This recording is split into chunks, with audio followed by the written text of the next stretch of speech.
The following program is rated PG. Please be advised that what you are about to hear may contain mature themes, mild uses of bad language, and some instances of violence which may be unsuitable for younger listeners. Parental guidance is suggested. This is a presentation of Dream Realm Enterprises, where dreams are our reality.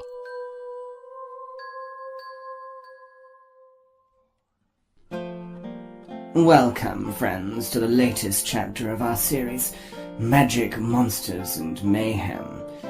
Just to set these tales apart, we shall give each chapter a title.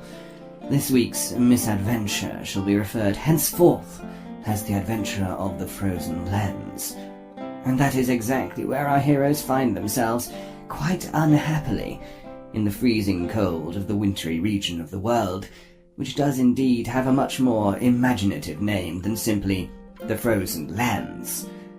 This territory is officially called Terraria, which can be found in the country of Missipia. And if you are having difficulty with and are annoyed by the pronunciation of the names of these lands, just imagine how I feel. But I digress. Before you ask, our heroes are indeed still on the path in search of the mysterious substance known as Freaky Fudge, which, if any of you happened to miss our previous chapter, they were sent out to find by an old crow known as Litmia. That's all I'm telling you about that. So if you did indeed miss it, I suggest you stop listening to this now and go and catch up on what you missed previously, because it might be important in your understanding of what the hell is going on in this series of tales. But, of course, if you just don't care one way or the other and simply want to get on with it, then, by all means, carry on listening to this one. Just stay confused. I don't really care either way.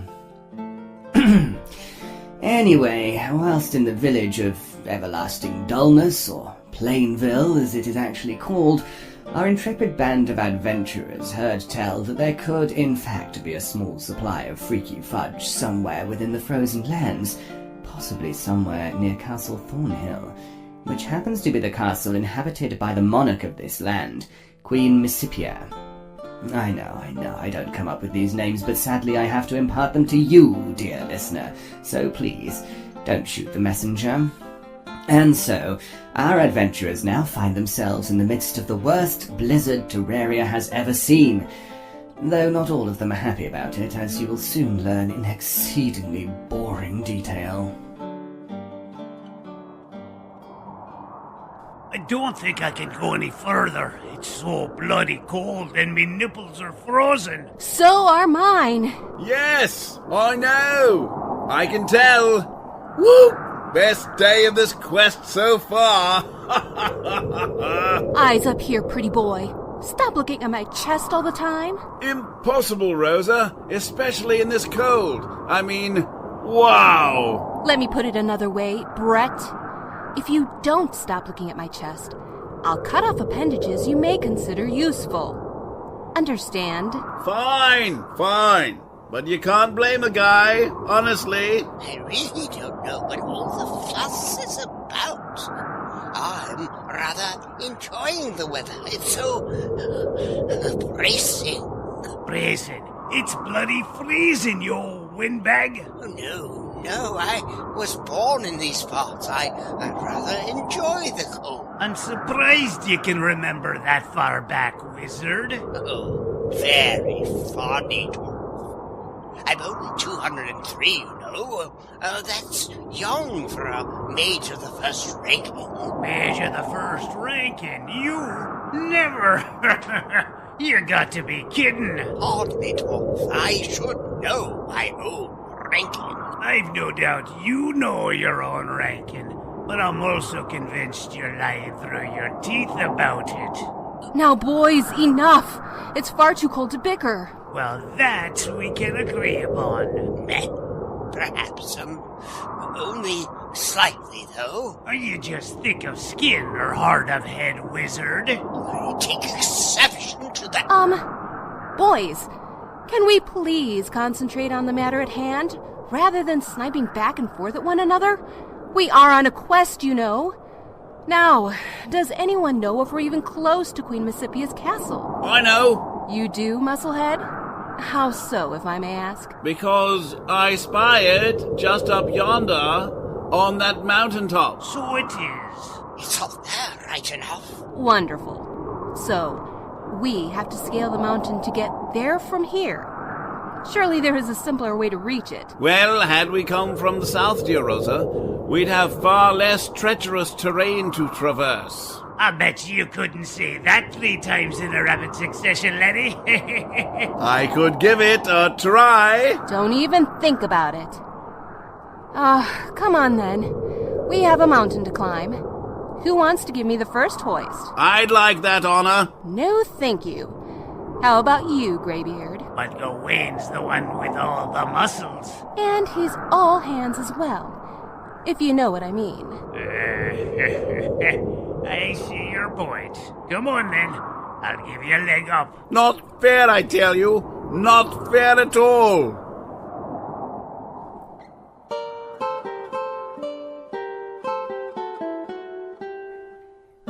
At that very same moment, Lord Terrible and his henchman Rust were arriving at Queen Missipia's castle in order to attend the Annual Winterfest Ball, a ritual that Lord Terrible finds utterly pointless and a complete waste of time.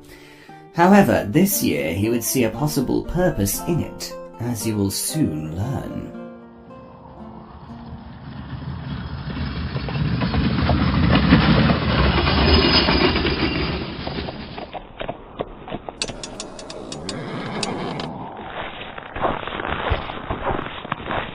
Right, here we are, my lord. Just outside the castle of Queen Missipia. Isn't it a lovely place? No, not really, Rest. Cold and miserable. And I hate it when it's cold and miserable. Just look at me. I'm all blue of face. It's so cold. And yet, I can't help but notice that you look utterly comfortable and right at home. How annoying. Oh, I love the cold, sir. It's so bracing. Don't you agree? No, I do not agree, Rest. As I said, I'm blue of face, but it's so cold. Is there something wrong with your hearing? Well, the wind is rather loud, sir, so I suppose I must have missed that one. Rest assured, Rest, that I won't miss when I'm tossing a bucketful of flesh-eating garper fish at you when we get home, if you continue to annoy me on this trip. Understand? Oh, yes, my lord. I'll do my best to be more pleasant. Good. Remind me, Rest, why did I choose to come here? You wanted to attend the Annual Winterfest Ball hosted by Queen Missipia. Although, I have no idea why, sir. I mean, you've made it perfectly clear year after year that you absolutely hate coming to these things. It's true, I do. Normally I feel that it's a complete waste of my time. But this year, perhaps not. Oh. If I may ask, sir, what makes this year any different than any other year? Well, I've been thinking, you know, Rast. Perhaps it's time I took a wife. You know, a man of my status should have a pretty young thing at his side. It only helps the badass image of a truly handsome emperor like me. Oh, that's so true, sir. And, do you have your eye on anyone in particular? But of course I do, Rast. Who do you think? The hunchback queen of Parleton? Well, I suppose you could do worse, Lord. I mean, she does have a rather attractive, hunch on her back. Yes. Oh, she could bear you some fine children. Oh, ha, Rast. I suppose you think you're very clever. I do, rather. Yes. Well, think again. And you know perfectly well who I mean. Do you mean that you intend to woo Queen Missipia herself, Lord? Does that seem a little far-fetched to you, Rast? Do you imagine she's out of my league, eh? Oh, of course not, sir. I just didn't think you liked her. What's not to like, Rast? She's one of the most beautiful and sexy women in all the lands. She's young and capable of bearing many boisterous and healthy children. She certainly has the hips for it, sir, yes. I see what you mean. Yes. And beyond that, she rules over a kingdom that stretches for over 1,000 leagues in any direction. I mean, can you imagine adding all that to the empire I already rule over? Talk about status enhancing. Haha, Rast, I'd have it made. That all sounds amazing, my lord. But there is one little snag that comes to mind. And what snag might that be, Rast? Well, as I recall, sir, you've always said that she has the most annoying voice you've ever heard.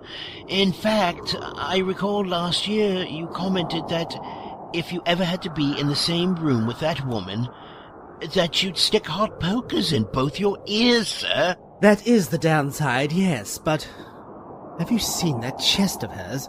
It's like looking at the mountain range of Hesefort. It's magnificent. I mean, well, if you like that kind of thing. And of course, she is very wealthy. I mean, it's a matter of what you can live with, isn't it? Or what you can't live without, sir? Exactly! And I can't live without the status, the land, nor the unimaginable wealth that I'd acquire by marrying her. So, let's waste no more time chatting about it, Rast. Go and knock on the gate so they'll let us in. And besides all that, I'm tired of standing out here freezing my essentials off. Oh, right you are, sir. But I still find it very bracing. Oh, shut up, Rast, or you'll need a brace to hold up your essentials. And so, our heroes attempt climbing the walls of the mountain to reach Castle Thornhill, where they hope to find Freaky Fudge. However, they are discovering that the climb is much more difficult than anticipated.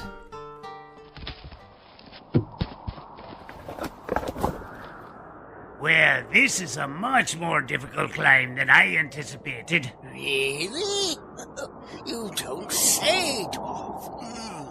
Oh, I do say, wizard, and I'll say it again if need be. Oh, please, don't bother, Greybeard. Look how much further it is to the top. My extremities are freezing off. I would be happy to warm your extremities, or indeed any other part of your body you'd care to place in my willing hands, dear Rosa. You can keep your hands, willing or otherwise, as far away from my body as possible, muscle brain. You really know how to cut into a guy's heart, Rosa. I am truly wounded. Not half as wounded as you'll be if you touch me even once, Gawain. How dare you that? I seem to have found some sort of opening in the rock wall. I think it's the entrance to a cave. Really? Let me see. Is it really a cave entrance? It is! It is! Hurrah! We can get out of this cold, then. Yes, and away from your leering eyes upon my chest. I wouldn't count on that, Princess. Ha ha! You pig! Oink, oink! And within moments, our heroes are within an oddly enough well-lit cave system that appears to lead off deep into the mountainside. Strange, this cave system must be in regular use for some reason. It's very well lit with a series of torches throughout. I wonder why that would be. Perhaps it's used as a dungeon, or maybe there's a huge shopping center in the heart of the mountain. I've heard Queen Missipia loves to shop. This appears to be some sort of mine, actually. Well, perhaps they mine a Freaky Fudge here. Mine it? Is Freaky Fudge a mineral or an ore? Honestly, young man, no one knows for certain what Freaky Fudge is made from. It could well be a mineral or a crystal of some sort. I mean, who knows? It could even be as precious as gold. And twice as beautiful, I'll wager. And I'll bet it's priceless. We could be rich, lads. Typical males. Always so ambitious and greedy. Sad, really. Are you telling me that you'd not be thrilled at the idea of getting rich from the finding of Freaky Fudge? To be able to afford anything your heart desires? At the moment, my heart only desires a warm meal and a soft bed near the fire. I could care less for riches. Blasphemy! What the devil was that? It could would be a hideous monster, oh dear. Don't crowd me. But you're the muscle-bound warrior of the group. You're supposed to face these kinds of threats. And so I shall. But I don't need you hugging my legs, wizard.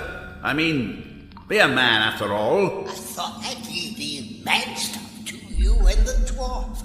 I'm only along for the money. Yes, that's right. Wizards are greedy cowards, but we all knew that.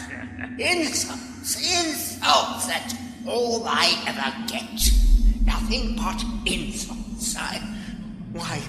I ought to just... Oh, shut up, you guys! As usual, I'll play the part of the man and see what we're up against. Be careful, Rosa. Oh, yes, don't get yourself killed or anything. Oh, shush. I can handle myself. I sure hope she doesn't get eaten by something horrid, like a giant cockroach or some such. We move on a bit now into the evening as the Winterfest Ball gets underway. Lord Terrible is trying his best to enjoy himself by mingling a bit and attempting to brave conversation with the annoying Queen Missipia. Oh, if it isn't Lord Terrible, I do hope you're enjoying yourself, Wobbles. Gah! Wobbles? Yes. In a matter of speaking, I mean, what's not to enjoy? Good food, good wine, acceptable music, almost tolerable company, and, aren't the Hesefort Mountains particularly lovely this year? Are they? Oh, yes. Take my word for it. They are, rather out there tonight. Oh, really? Yes, that is to say, what a wonderfully low-cut dress you're wearing this evening, Your Highness. Oh, do you like it, Wobbles? It came all the way from Hosenfrank. Indeed. So very nice. I can't imagine it will be difficult coming out of that one. Huh? I beg your pardon? Nothing at all, Your Loveliness. Just admiring the view. Tell me, Lord Wobbles, the Terrible, have you met my fiancé? Why do you keep calling me fiancé? You mean you're engaged to be married already? Oh, yes, indeed. And here he is now. My dearest Bucklewit, come and say hello to Lord Terrible. Bucklewit? Baron von Floppypants Bucklewit? Well, hello there, Terry. Or should I say Wobbles? Oh, yes, of course. That's where she gets it. Wobbles, indeed. Yes, old Wobbles the Terrible. I can't believe it. Haven't seen you in ages. No, not since, that time I beat you at horse riding in the summer solstice party in Rheinvelin. Oh, hi there, Bucky, yes. It's been a while. Though not long enough, in my opinion. What's that, old chum? Nothing at all. And imagine you bringing up the Rheinvelin party. How typical. Oh, you're not still upset over that, are you, Terry? What a bad sport you are. Bad sport? Don't be ridiculous. Don't even think anything about it anymore. In fact, I'd forgotten all about it until you just brought it up there out of the blue. I can't help it. It was a good day for me, that one. Oh, I bet it was. So, Bucky, you and Missipia are engaged, eh? You might have told someone. I mean, we are cousins, no? Well, you know, we thought it best to surprise you. I mean, the look on your face. Priceless. Why, you son of a... What is that, Terry? Eh? Just, well, you son of a gun. How lucky you are. You lucky son of a gun. Yes, well, don't let me keep the two of you. I'm sure you want to take your fiancé out onto the dance floor and, well, dance. Indeed I do. Thank you for reminding me, Wobbles. I want to get out there and get all worked up, so that I have to take her to the bedroom chamber later and, how shall I put this, climb her peaks. Yes. Yes. Just keep rubbing it in, Bucky. You're the best. And don't you ever forget it, matey. See you later, Terry. Ta-ta, Lord Wobbles!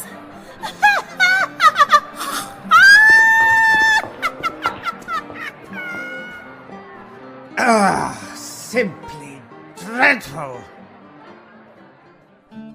Just at that moment within the cave system, Rosa steps forward to spy around a corner. She catches a glimpse of a tiny humanoid figure in the distance. She spies what appears to be a very small person, a halfling to be precise, short and unkempt. He, in fact, could be described as grubby, smelly, and unsettling to all the senses. The little fellow is covered in dried mud, amongst other rather nasty things. Hello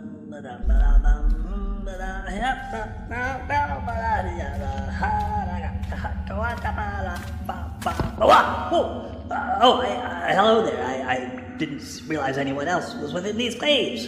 Oh, I'm terribly sorry. I didn't mean to frighten you. We thought you were some kind of monster. Me? A monster? Never. Oh, no, not Blondo, horse, barn feathers. The rest of the group pops round the corner at that moment, and are just as surprised as Rosa that they are not face to face with a horrible creature of some unspeakable sort. That's no monster. What gives?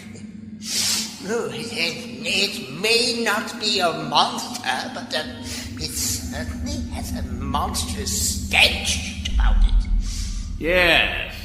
Yes, indeed. Blech. What is that? It appears to be a halfling. A harmless halfling. And you were frightened out of your skivvies, wizard. And you were afraid it was a giant cockroach swarm? No, I said I hoped it wasn't a giant cockroach. There is a difference. Hush, boys. So, your name is Blondo? That is correct, yes. Blondo Barnfeathers, at your service. What an, interesting name. What are you doing in this place, halfling? You're stinking up the place. Ever heard of a bath? Besides, this is no place for the likes of you. Well, I could say the same of you lot. Who is this person? Is he your leader? If so, he is very rude. He is certainly not our leader. If any of us could be said to be the leader, that would be me. Look, I apologize for the muscle brain here. You'll have to look over him. He isn't especially bright. How insulting, Rosa. And here I was going to give you my virginity. A precious gift that you may not deserve after such a remark. Hang on a moment. Do you mean to tell us that, you're a virgin? Well, that explains a few things, eh? What? I'm saving myself for the right woman. Where I come from, that's a very honorable thing to do. Oh, and it wouldn't have anything to do with not being able to get anywhere with anyone, eh? Oh, no, that's so funny. You guys are really not cool. You know, I was considering inviting you guys to my Lost My Virginity party once I got with Rosa, but now you can forget it.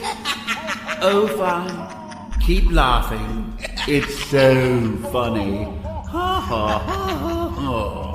Have a really good laugh at my expense. Go on. Oh, if you insist.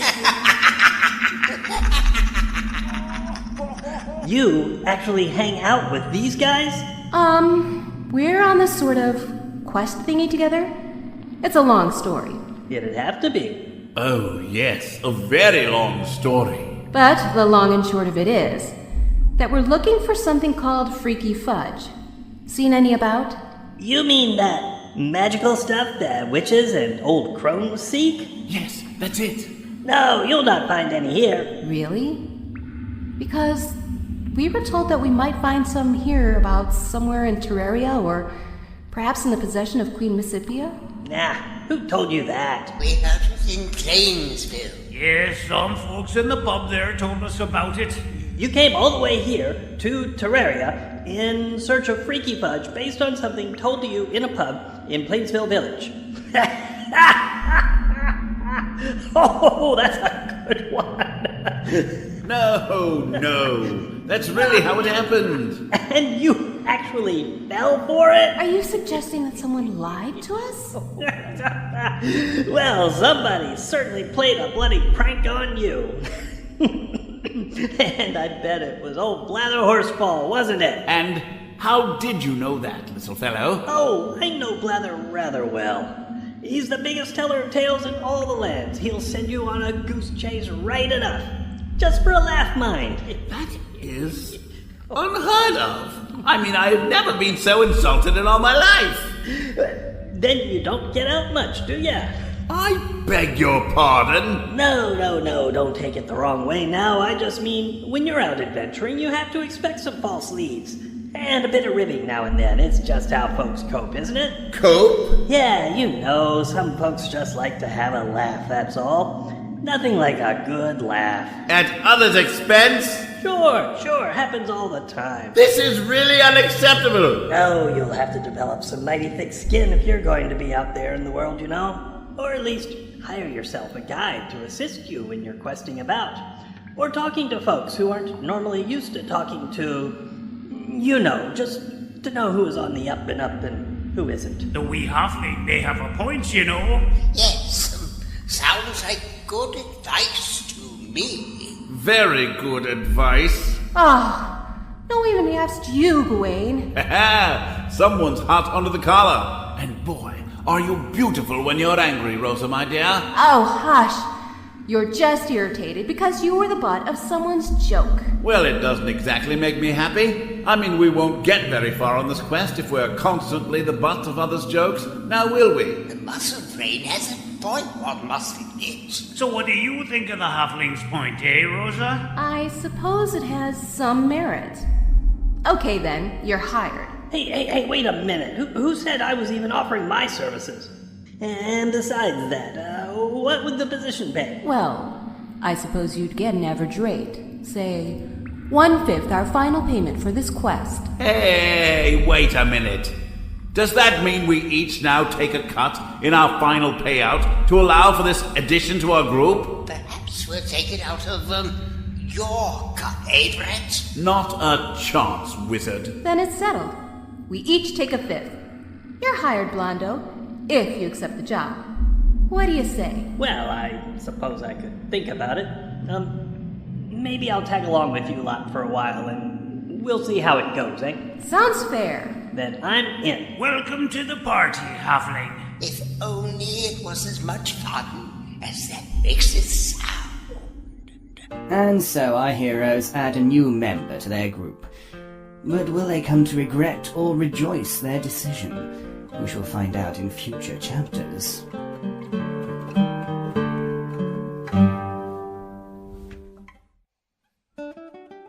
Meanwhile, Lord Terrible and his henchman Rust slip away into the night, relieved to be leaving the Winterfest Ball early. Oh, God. What a dreadful evening. I'm terribly sorry to hear things didn't go as planned for you, my master. Oh, it's all right, Rest. At least I don't have to spend my life listening to that cow's utterly annoying voice. Nor do you get to add her, incredible assets to your own, my lord. That's just how it goes, Rust. My cousin Bucklewit always seems to outdo me. One day, I shall have my revenge on that pompous windbag. Yes, someday, Rust. Well, I can dream about it anyway. Yes, my lord. And I'm sure you'll best him one day. But never mind.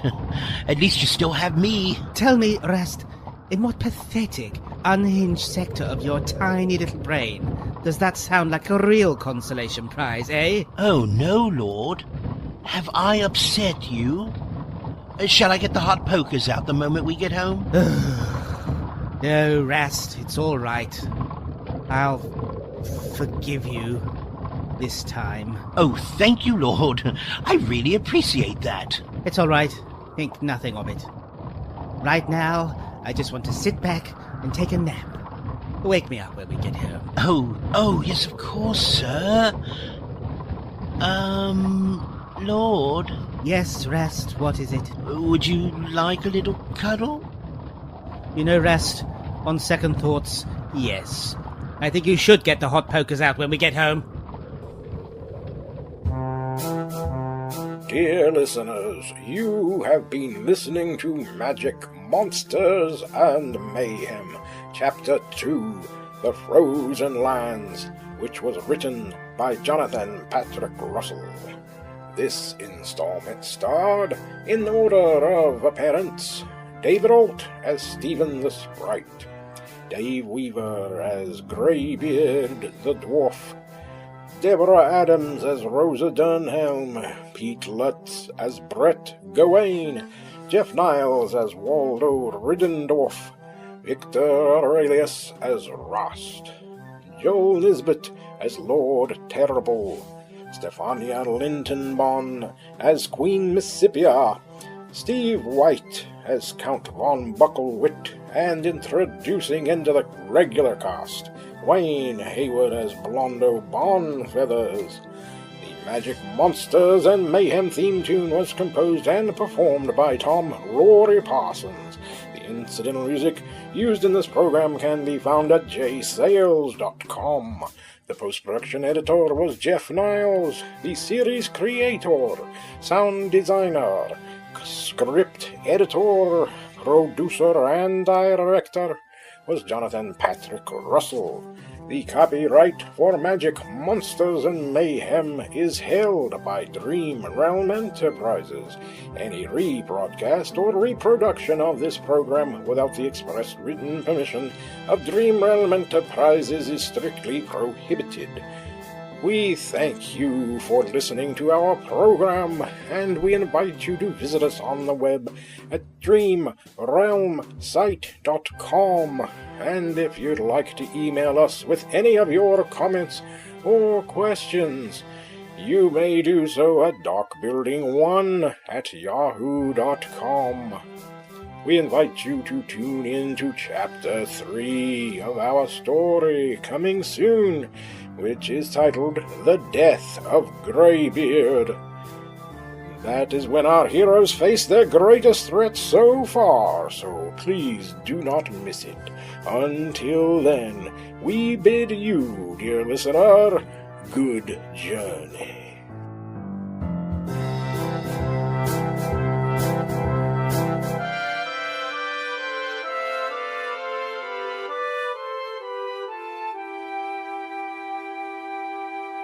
This program is copyright 2016, all rights reserved, and is brought to you by Dream Realm Enterprises. The journey continues.